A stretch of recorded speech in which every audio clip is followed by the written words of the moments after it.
Bom, meus queridos, vamos dar continuidade ao estudo do livro de Apocalipse. Hoje, pela graça de Deus, vamos estar acabando aqui o capítulo 16.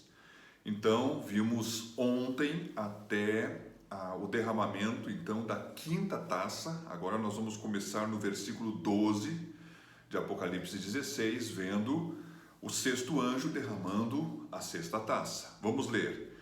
E o sexto anjo derramou a sua taça sobre o grande rio Eufrates.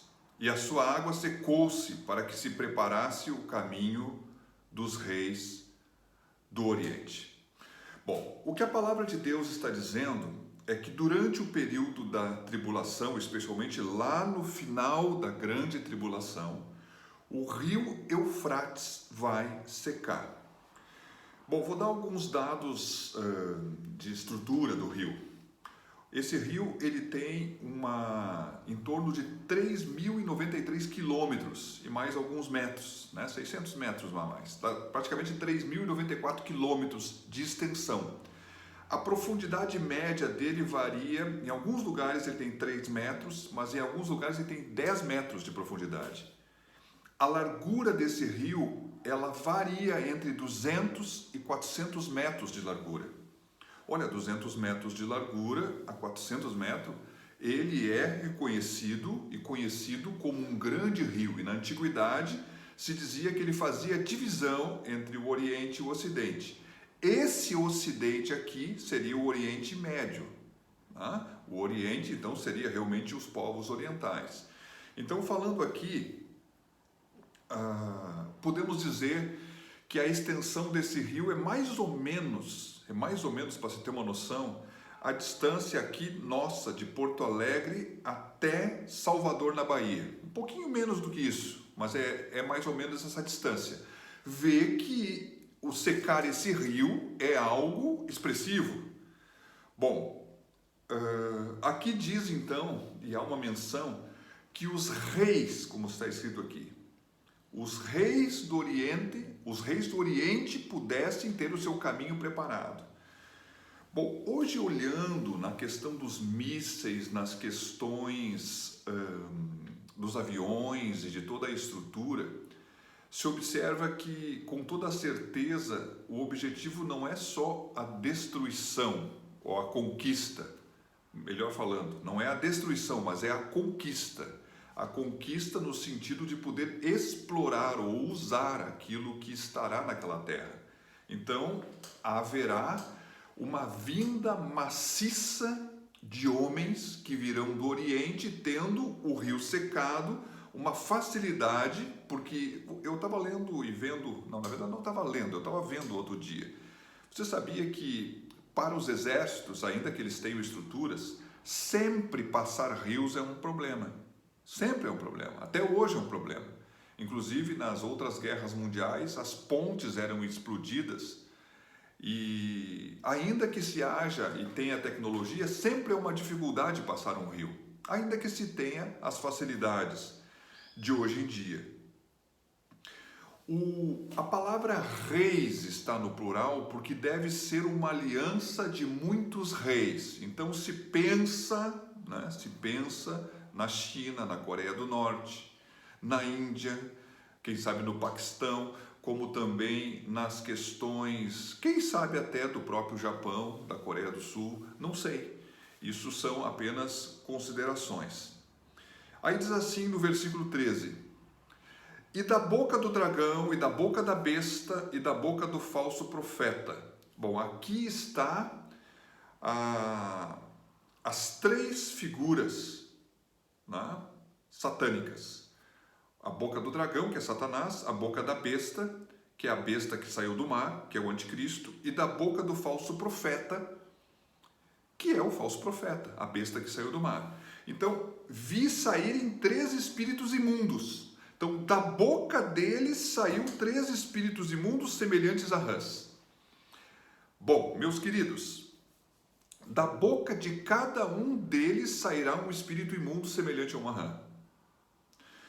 Bom, no tempo do rei Acabe, lá em Israel, teve um momento que Deus iria trazer um julgamento sobre Acabe. Então, na boca dos muitos profetas que estavam em volta do rei Acabe, houve uma profecia de mentira, que o induzia à guerra para que ele fosse destruído, para que ele fosse morto. Então, naquela situação onde Josafá está lá e Josafá diz, bom, não tem aqui um profeta do Senhor? Né? E o profeta do Senhor que aparece, ele é repreendido pelos outros profetas. Então, observe que cada um deles terá uma boca de mentira e de sedução para trazerem então aos reis das nações, os presidentes, aqueles que governam as nações, especialmente as nações do Oriente, eles terão uma boca sedutora, que nós poderíamos até dizer assim, ó, uma rã em sua garganta. A rã, ela faz o seu, eu acho que a palavra correta é coachar, né? Eu acho que ela coacha, não sei se eu estou certo na minha pronúncia, tá? Me corrija aqui embaixo depois com um comentário se eu estou errado.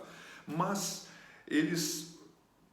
observe que é o mesmo semelhante a rã, são espíritos demoníacos que vão, na verdade, ter um mesmo som, uma mesma fala, e vão repetir isso aos ouvidos de todos os líderes do mundo, buscando seduzi-los a destruir, a conquistar a terra de Israel. Bom, a rã, ela é um símbolo de impureza. A rã, ela é usada em alguns contextos, em magias, em coisas de bruxas. A rã, ela foi a segunda praga que existiu no Egito, foi a praga das rãs. E também no Egito existia uma deusa chamada Heka, H-E-K-A, que na verdade, ou Heka, né? Que na verdade ela tinha uma cabeça de rã. Então observe que as rãs, elas se reproduzem em cima da lama e da sujeira, da umidade. Meus queridos, então esse espírito imundo, que são demônios, eles estarão agindo na boca do anticristo, de Satanás, do anticristo e do falso profeta, como um espírito encantador, um falso profeta, uma mentira, um engano, uma sedução, para trazer a junção dos exércitos, preparando-os para a guerra do Armagedon, que vai ser a última guerra que vai estar acontecendo antes do milênio. E aqui no versículo 14 diz assim, porque são espíritos de demônios, qualificando, né? Que fazem prodígios, os quais vão ao encontro dos reis de todo o mundo para os congregar para a batalha naquele grande dia do Deus Todo-Poderoso. Bom, o objetivo é atrair os líderes do mundo para a batalha do Armagedon, levando eles a se levantar contra Deus. E observe o seguinte, quando sinais miraculosos são feitos, e esses espíritos vão fazer então naquilo que falam, e também vão falar coisas para acontecer coisas, eles vão fazer sinais miraculosos que vão trazer uma coisa que vai impressionar os reis do mundo, vendo ou pensando que Deus está atrás deles. E é interessante que aonde há um sinal miraculoso, normalmente as pessoas pensam que quem está agindo é Deus. Mas os demônios, os magos no Egito, através de demônios, também faziam sinais miraculosos. E fizeram até um tamanho, depois não conseguiram fazer mais. Mas observe que nem sempre um sinal miraculoso significa que ele está sendo feito por Deus. Os demônios também podem fazer. Aqui eles vão fazer sinais impressionantes, quem sabe sinais no céu, sinais na terra, coisas impressionantes que vão despertar o interesse para que os reis das nações do mundo possam os ouvir e uma vez então ser seduzidos pelo seu coachar, se está correta essa palavra, naquilo que como rãs, né? Rãs na sua garganta vão iludi-los a levá-los a se congregar para a batalha do Armagedon. Aqui que fala, né? o grande dia do Deus Todo-Poderoso. Esse é o dia da ira, o dia da vingança, o dia do Senhor, o terrível dia do Senhor. Eles vão vir como que seduzidos pelo encantamento daquilo que vão ver e daquilo que vão ouvir, e estarão então reunidos para destruir a nação de Israel. E olha só o que diz no 15: eis que veio como ladrão. Bem-aventurado aquele que vigia e guarda as suas vestes, para que não ande nu e não vejam as suas vergonhas. Bom, está entre parênteses na Bíblia que eu estou olhando, porque não se encontra em todos os pergaminhos. Não se encontra em todos os pergaminhos. Há pergaminhos que não têm essa expressão. Mas está aqui: eu venho como ladrão. Bom, se o Senhor vem como ladrão, o ladrão, ele normalmente nos surpreende. Ele vem a hora que não esperamos, ele não avisa, e ele procura então fazer algo que, quem sabe, se possível, seja oculto aos nossos olhos. Bom, observe que Jesus não pode estar falando aqui da igreja. Nós estamos falando de uma visão pré-tribulacionista. Se nós estivéssemos falando de uma visão pós-tribulacionista, isso aqui teria um outro contexto. Mas dentro de uma visão pré-tribulacionista, o Senhor já veio. Ele já veio. Ele veio, na verdade, como ladrão, lá atrás, no sentido de arrebatar a igreja de uma forma que as pessoas não viram, porque o ladrão, a gente não vê o ladrão agir.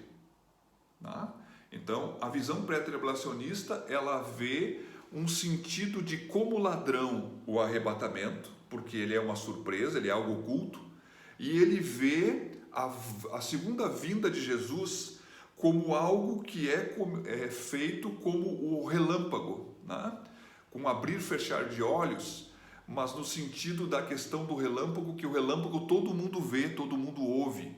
Há dois sentidos na expressividade que é colocada. Aqui, como ladrão, nós vemos uma repetição de uma ação do Senhor, não no sentido do arrebatamento, porque o arrebatamento já aconteceu dentro de uma visão pré-tribulacionista, mas dentro do sentido que ele vai surpreender aquela multidão.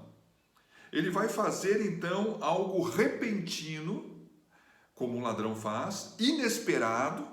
Ele vai, na verdade, se revelar num momento que eles não esperam, dentro da perspectiva daquilo que eles estão vendo.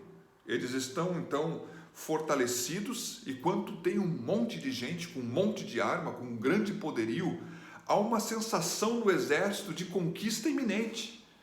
Então eles vão ser surpreendidos. Então há uma surpresa, e esta está dentro do contexto de uma visão pré-tribulacionista. Aqui diz nesse versículo que há uma importância aqui: bem-aventurado aquele que vigia. Bom, o vigiar aqui está falando da menção, de uma importância de perseverar no caminho que é prescrito pela palavra de Deus, guardando os mandamentos de Deus, sendo fiéis a Deus. E aqui, quando fala da questão de guardar as suas vestes para que não seja achado nu, que nós devemos perseverar segundo a justiça de Cristo, que morreu por nós na cruz, mas segundo também a justiça que Cristo espera de nós, andando revestidos então dessa perseverança no caminho correto, no caminho de Deus, ainda que isso possa ter prejuízo. Nós devemos andar debaixo da obediência aos mandamentos de Deus, devemos estar sujeitos às autoridades, desde que aquilo que elas nos mandem fazer não seja contrário àquilo que é a vontade de Deus. Se for contrário à vontade de Deus, nós não devemos fazer. E, consequentemente, devemos estar preparados para recebermos as punições devidas, devidas aos olhos dos homens, mas que são como alegoria de fidelidade aos olhos de Deus. E aqui diz no 16: e os congregaram no lugar em que em hebreu se chama Armagedon. Bom, na língua hebraica tem um lugar chamado Armagedon. Bom, esse lugar está a norte de Israel, a oeste do Rio Jordão. Ele também é traduzido ou conhecido como Monte de Megido, que é uma colina que não é muito alta, né? Uma montanha é alta, uma colina não é muito alta, é uma grande colina que tem um vale. Então também se faz algumas menções de palavras, se fala de Megido, de vale do Megido, do monte de Megido, também se usa a expressão vale de Josafá. Então tudo isso é uma menção bíblica da onde vai acontecer isso. Ainda que o rio Eufrates seja longo, a todos os exércitos do Oriente que vão vir, eles vão se congregar num lugar que é perto do Monte Megido, no Vale de Megido, no Vale de Josafá, para a batalha do Armagedon que vai acontecer neste vale ou na beira dessa colina. Falando isso, então, vamos ver aqui o versículo 17. E o sétimo anjo derramou a sua taça no ar, e saiu grande voz do templo do céu, do trono, dizendo: está feito.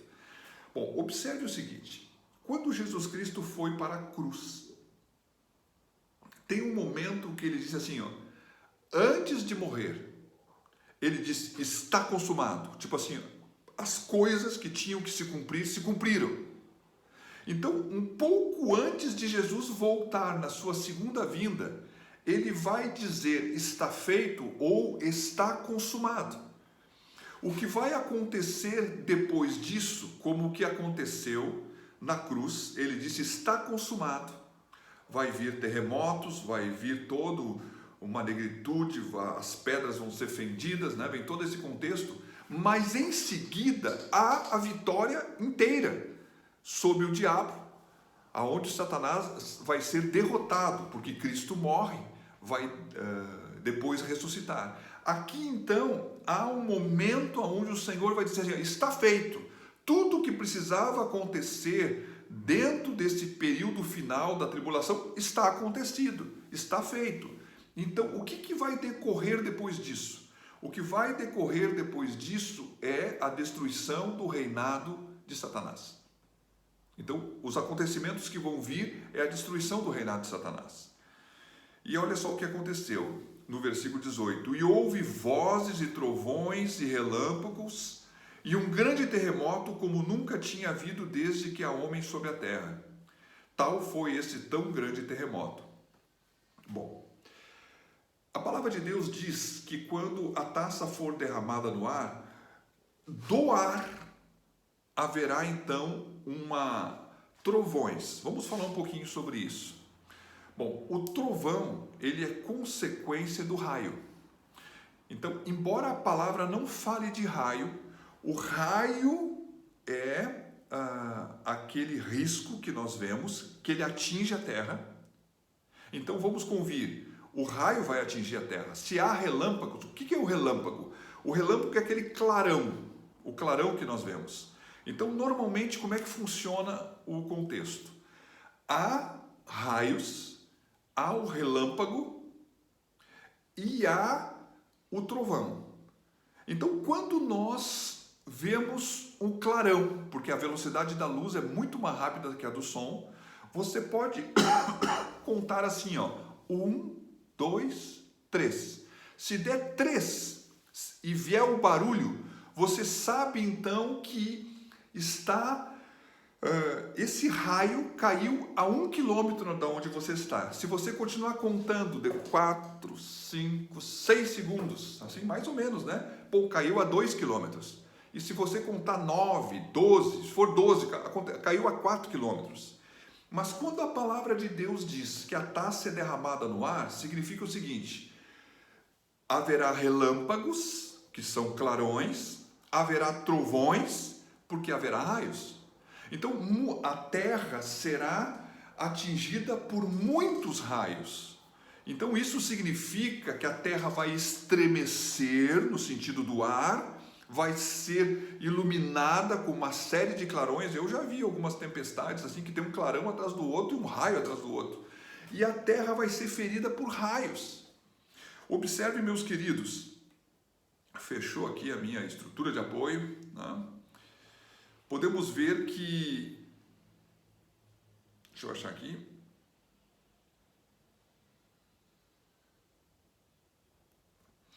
podemos ver lá no Egito, que teve um momento onde o Senhor responde na 7ª praga, ele traz então granizos e fogo, que possivelmente veio pelos raios, né? Granizo com fogo. Então observe o seguinte, a terra, com certeza, os habitantes da terra vão ser feridos com muitos raios. E aqui diz a palavra de Deus que com certeza isso vai trazer fogo, vai trazer destruição, raios vão cair na casa, nas matas, vai ter muito fogo que vai ser derramado ao longo da terra. E vai ter um terremoto como nunca houve na história, desde que os homens vivem na terra. Bom, há muitas previsões e vamos convir, há um aumento sísmico no mundo moderno como princípio de dores. Há muito mais terremoto acontecendo hoje do que acontecia nos séculos passados. Isso é notório. Mas há um aumento da gravidade também desses terremotos dentro da escala Richter. Eles estão cada vez mais sérios. Existem algumas previsões, né? E vamos falar assim, se você nunca viu, se você já ouviu isso, será uma coisa corriqueira para você ouvir.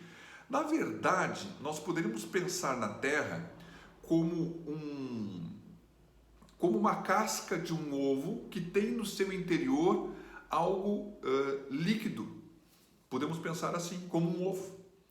Então, a casca, ela é composta por várias placas que são chamadas de placas tectônicas, que se movem. E quando elas se movem, uma se move entre outra. Então, quando uma se apertam, uma tem que baixar e a outra tem que subir. Então, é por isso que acontecem e sempre vão acontecer terremotos.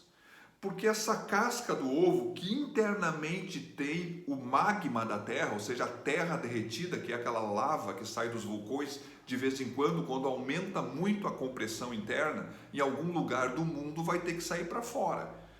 Bom, meus queridos, vamos convir, pensando assim, a terra é uma bomba. Mas observe que há uma previsão dos cientistas que vamos ter no mundo, em algum momento, em alguns anos, um grande terremoto. Bom, ainda que haja a previsão, eu não sei se eles estão certos nessa previsão, mas aqui a palavra de Deus diz que o terremoto será gravíssimo. E aqui diz assim, olha, no versículo 19: e a grande cidade fendeu-se em 3 partes, e as cidades das nações caíram. E da grande Babilônia se lembrou Deus para lhe dar o cálice do vinho da indignação da sua ira. Bom, aqui está fazendo uma menção que a consequência da taça derramada no ar, dos trovões, dos relâmpagos e dos raios que estão omitidos, com esse terremoto que vai ser lançado sobre a terra, depois que Jesus vai dizer, está feito, eu vou dizer uma coisa, aqui faz uma menção que, na verdade, as cidades do mundo serão abaladas, elas cairão. Então, haverá desastres, as estruturas, os prédios, eles cairão. A terra toda será abalada. Então, é como a casca vai ficar meia solta, né? E, bom, o desastre é uma coisa terrível, sendo que a grande cidade será fendida em 3 partes. Bom, essa grande cidade que será fendida em 3 partes é a cidade de Babilônia. Bom, essa cidade existiu, como já falamos outro dia, né, no capítulo 14, ela existiu lá no mundo antigo, no Oriente Médio. Essa cidade foi destruída, ela tinha todo um encantamento para o mundo e foi berço de muitas religiões, de ocultismo. E, na verdade, essa Babilônia que está sendo falada aqui em Apocalipse, ela é uma figura espiritual do império que será levantado pelo anticristo, possivelmente tendo o seu centro na cidade de Roma, com os seus montes que rodeiam, né, essa cidade. Então, vamos convir, há aqui uma menção E a menção que se acredita é que a estrutura do governo do anticristo vai estar localizada na cidade de Roma. Tanto na sua influência religiosa, como vemos lá o Vaticano, como também em tudo aquilo que há na questão comercial. Ainda tendo essa cidade sendo mencionada como uma figura da cidade de Babilônia, ela teria então ali o símbolo de toda a apostasia do judaísmo e do cristianismo, tendo possivelmente a junção ecumênica das religiões do mundo. Bom, ela será fendida em 3 partes. Há quem acredite que estaria não falando disso, mas estaria falando da cidade de Jerusalém. Bom, meus queridos, eu vou ficar com aquilo que a maioria pensa, que fala então do Império Romano reconstruído, tendo a sua figura na cidade de Roma. Bom, o que nós temos aqui? O mundo vai ser abalado. Então o mundo vai ser abalado, mas olha só, no 20. E toda a ilha fugiu e os montes não se acharam. E toda a ilha fugiu. Bom, o que significa isso? Os montes serão removidos dos seus lugares. Os montes serão abaixados. Se eles não foram achados, é que eles vão ser fendidos. Bom, falando disso, o que nós podemos dizer? As ilhas não vão ser achadas, elas fugiram. Bom, meus queridos, nós tivemos agora um tsunami, alguns anos atrás, né, por um terremoto que aconteceu no mar. Imaginemos aqui a violência que acontecerá, porque não serão só os montes, mas as ilhas, quer dizer, o mar vai cobrir as ilhas serão abaixadas, algumas, quem sabe, poderão ser levantadas. O abalo é mundial, aqui está expresso. As montanhas serão fendidas, as ilhas serão submersas. Lendo aqui o 21 para terminar. E sobre os homens caiu do céu uma grande saraiva, pedras do peso de um talento, e os homens blasfemaram de Deus por causa da praga da saraiva, porque a sua praga era muito grande. Eu já falei então que a 7ª praga que aconteceu no Egito, ela trouxe granizo, pedras grandes de granizo, como também trouxe fogo, que possivelmente raios que caíram. Os animais dos egípcios foram mortos,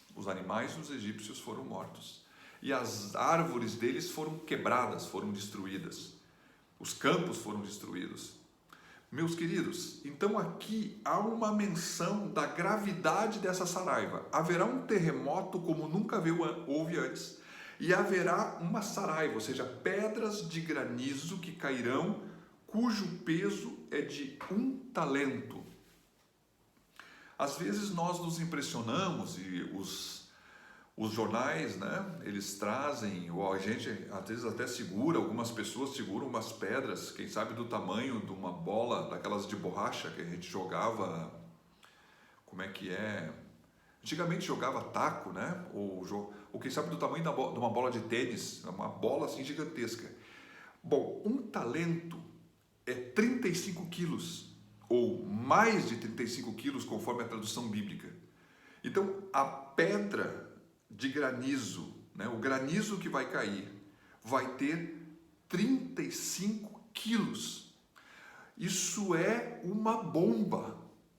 Aonde ele cair numa casa, ele vai arrebentar tudo. Se ele cair numa pessoa, ele vai matar a pessoa. Se ele cair num carro, ele vai amassar o carro inteiro, como se fosse uma grande batida. O mundo, nesse contexto, as estruturas das coisas que as pessoas valorizam tanto, serão destruídas, em grande parte. Então, e os homens, vendo o granizo, né, eles vão blasfemar, não vão se arrepender. Então, nós observamos que essas 7 taças, elas vão trazer da parte de Deus as últimas pragas para que esteja feito, né, consumado. Só falta então destronar o anticristo. Os homens do mundo serão julgados. Então, o que nós vimos? Vai vir então as úlceras, né, as chagas malignas, vai vir o mar se tornando em sangue como de morto. Vai vir também, como nós vimos aqui, as águas serão feridas, as águas doces e as fontes das águas. Ontem eu até falei aqui, quem sabe até do céu vai, como pensando em uma fonte. Isso é uma colocação que eu fiz, eu não estou dizendo que isso é verdade, né? Mas as fontes das águas da terra com certeza serão feridas e virarão como sangue. Os homens terão sede, então não terão como tomar banho. Os homens conservam as suas chagas, ainda o sol vai abrasar os homens. Então nós vamos vendo um estado catalítico de coisas terríveis que vão acontecendo. Há uma preparação então para uma grande guerra que faz menção de vir. E ainda aqui há uma menção de um terremoto, de raios, de relâmpagos, tudo aquilo que se ouve, tudo aquilo que esteme a estrutura. Meus queridos, as coisas que estão para ser descritas numa constância que vem acumulativa nas 7 taças são coisas absolutamente terríveis, ao ponto de pedras de 35 quilos de granizo de gelo caírem sobre os homens, sem contar os raios, os relâmpagos e os trovões. O mundo, no dia, perto do dia do Senhor, do dia da grande batalha do Armagedon, o mundo será sacudido por pragas absolutamente terríveis. Então, como diz ali, entre parênteses, né, que nós devemos cuidar, ainda alguém pudesse fazer uma menção que o Senhor tivesse falando aquilo, né, como algo exortativo para que nós pudéssemos, fazendo menção do arrebatamento, que nós pudéssemos estar posicionados para sermos arrebatados dentro de uma visão pré-tribulacionista, para não chegar nesse ponto, porque quem estivesse lá, no caso, não perseverando e não estando vestido, se achado nu, não seria arrebatado. É uma outra colocação que pudesse se fazer, uma alusão que se faz em meio a todas essas coisas terríveis, porque o início do livro de Apocalipse dizia: bem-aventurado é aquele que lê, aquele que ouve, né? Aquele que guarda as palavras dessa lei. Então poderia também ser uma alusão àquilo que deveríamos guardar para que não precisássemos passar pela tribulação e muito menos pelo período da grande tribulação, sendo perseverantes no caminho da justiça, como também sendo, na verdade, vestidos daquilo que o justo deve se vestir. Falando isso, quero encerrar aqui esse assunto, deu 33 minutos, estamos perto do fim, terminamos o capítulo 16, estaremos de volta amanhã aqui, que é sexta-feira, se o Senhor nos permitir, em nome de Jesus.